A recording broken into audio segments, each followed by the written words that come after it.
The elevator shuddered to a halt, plunging me into a darkness so complete it felt like the universe had swallowed me whole. My heart pounded in my ears, an anxious drumbeat in the silence, as the familiar claws of panic tightened their grip. It was just another ordinary day at the office until the blackout hit, and now I was trapped in a metal box several stories above ground, facing my deepest fear, the dark. Memories of childhood nights spent awake, paralyzed by shadows, rushed back. But there was no running from this abyss, only the stark choice to confront it. As minutes stretched into an eternity, I forced myself to breathe, drawing on every calming technique I'd ever learned but seldom practiced. In that oppressive void, I realized the darkness wasn't my true adversary, it was the fear that I had allowed to dictate my life. With each breath, I imagined the shadows receding, replaced by a flicker of resilience.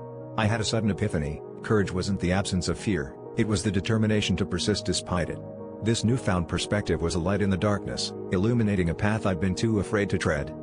With nothing but my phone's dim glow, I started brainstorming, devising a plan to distract myself from the rising dread.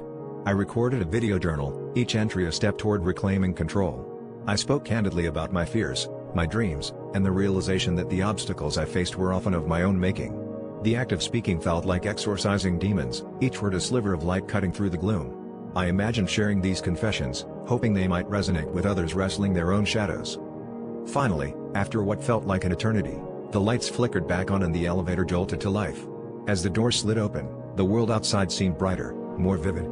I stepped out not just from an elevator but from the confines of my own limitations, carrying with me the light of courage that would guide my steps forward.